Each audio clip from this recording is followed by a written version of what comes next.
Assalamualaikum.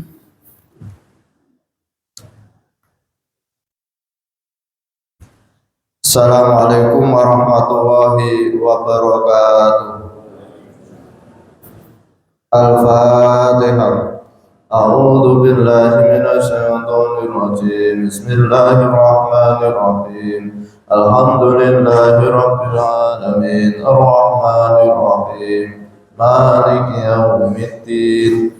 Iyyaka na'budu wa iyyaka nasta'in. Ihdinas siratal mustaqim. Siratal ladzina an'amta 'alaihim ghairil maghdubi 'alaihim waladdallin. Amin. Bismillahirrahmanirrahim.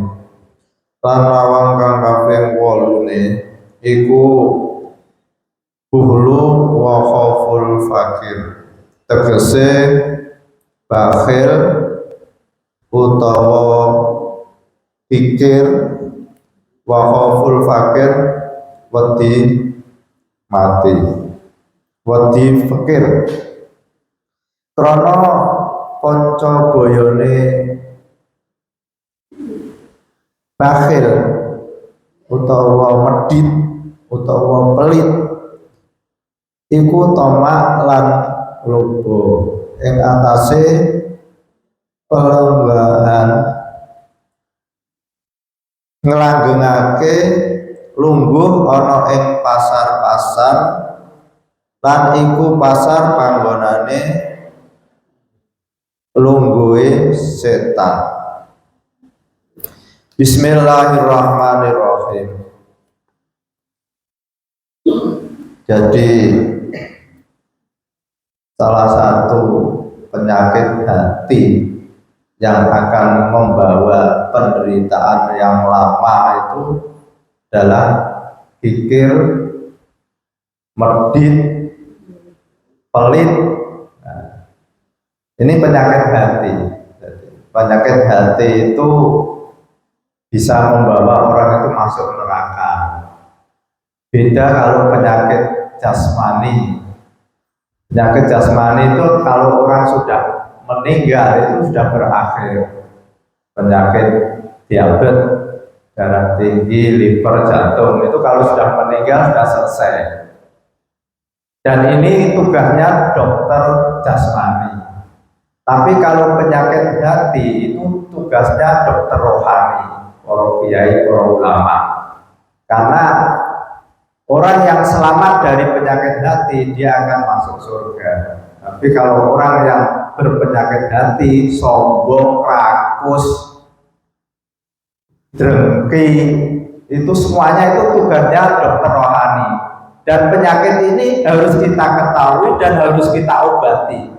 Sebab kalau kita tidak tahu, tidak mengobati, kita akan menderita yang panjang, yaitu bisa membawa kita masuk neraka. Nah, bedanya penyakit jasmani dan penyakit hati itu, kalau penyakit hati diri kita itu tidak tahu, justru orang lain yang tahu, yang merasakan. Tapi kalau penyakit jasmani itu diri kita yang merasakan, orang lain tidak tahu. Seperti kita sakit darah tinggi itu kita merasakan, tapi orang lain kan tidak tahu. Tapi kalau penyakit hati, penyakit rohani, justru orang lain yang merasakan. Ketika kita sombong, orang lain itu merasa, sombong banget. Maka pentingnya ulama itu untuk menjelaskan bahwa ada penyakit hati. Kita harus mengobati penyakit hati. Lah, pada kesempatan ini kita akan membahas tentang pikir, pelit, medit, bakhil. Itu istilah-istilah yang bagi kita itu menyakitkan. Kalau kita dikatakan orang kok pelit itu kan sakit. Nah, sebenarnya kita perlu tahu yang namanya pikir, pelit itu apa. Ada batasannya itu. Jadi jangan orang itu lalu karena diminta uang lalu orang kok pelit, padahal kan batasnya apa.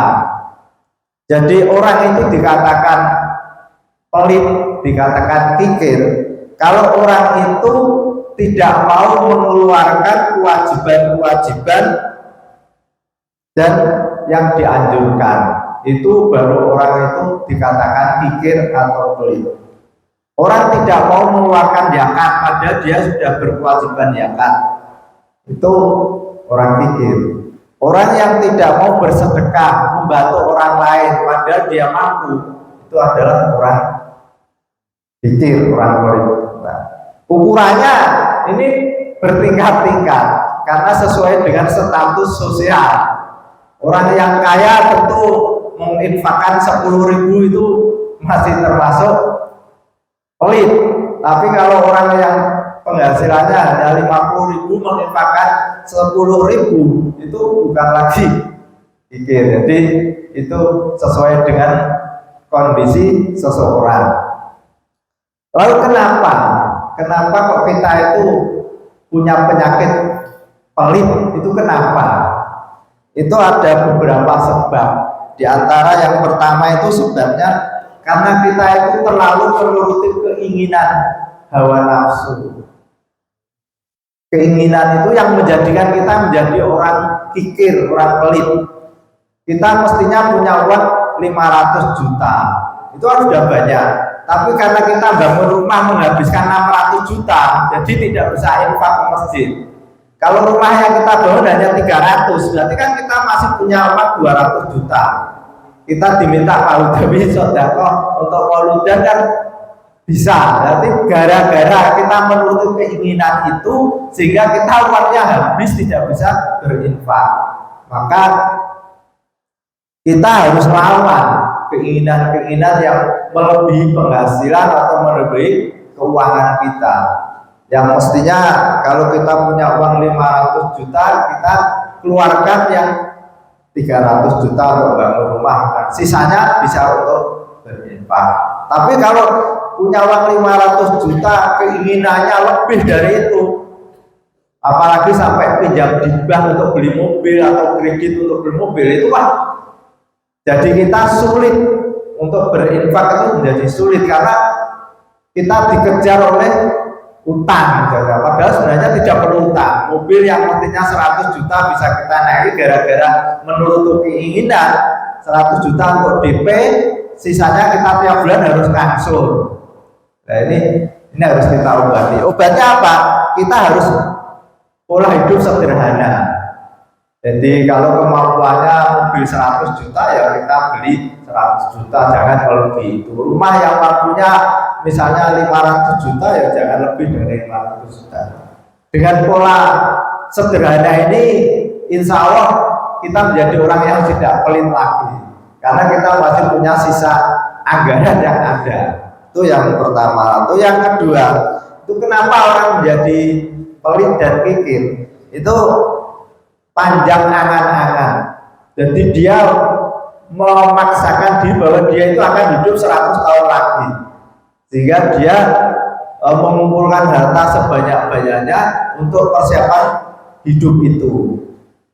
Nah ini kalau tidak kita lawan, maka kita akan diperbudak oleh angan-angan kita bahwa hidup kita itu masih panjang, sehingga saya butuh uang yang banyak, barangkali nanti saya sudah tidak bisa bekerja, sudah pensiun, sudah tidak bisa apa-apa, sementara saya sakit, saya harus menyediakan dana untuk merawat orang yang merawat dan sebagainya. Nah itu adalah apa? Bisikan-bisikan setan yang menjadikan kita itu menjadi orang yang kikir, yang tidak mau mengeluarkan zakat, yang tidak mau bersedekah. Lalu obatnya apa? Obat agar kita itu tidak panjang angan-angan, memendekkan, sehingga dengan memendekkan umur kita, maka kita tidak lalu merasa iman untuk melakukan harta. Yaitu yang pertama adalah mengingat kematian, bahwa kita itu pasti akan mati. Maka dengan mengingat kematian, kita menganggap bahwa umur kita paling tidak lama lagi, sehingga tidak perlu berpikir panjang untuk menumpuk-numpuk harta itu. Lalu yang kedua itu kita melihat lingkungan kita atau orang-orang yang pelit itu akan dibenci oleh tetangga, oleh teman dan sebagainya, karena dia itu katakanlah sulit untuk memberikan bantuan pada orang lain padahal dia itu mampu. Itu yang kedua. Lalu yang ketiga, kita itu paham sebenarnya uang harta itu untuk apa, begitu bagi diri kita. Misalnya kita punya uang 500 juta, uang 500 juta itu untuk apa?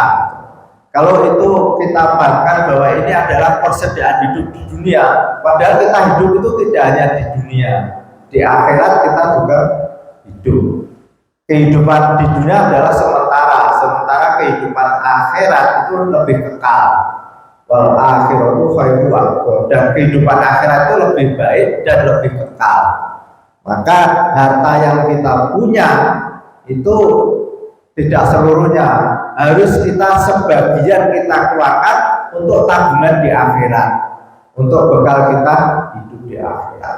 Ini diantara obat agar kita itu menjadi orang yang tidak pikir, tidak pelit. Yang terakhir adalah sabda Rasulullah SAW, Bismillahirrahmanirrahim, dua perkara yang tidak akan berkumpul pada seorang mukmin.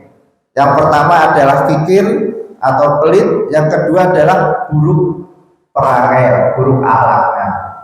Maka kunci kita menjadi orang mukmin yang sempurna, kita harus tidak pelit dan akhlaknya harus baik. Al-Fatihah. Bismillahirrahmanirrahim. Alhamdulillahirabbil alamin arrahmanirrahim maliki yaumiddin. Iyyaka na'budu wa iyyaka nasta'in. Ihdinas siratal mustaqim. Siratal ladzina an'amta 'alaihim ghairil maghdubi 'alaihim waladdallin. Wassalamu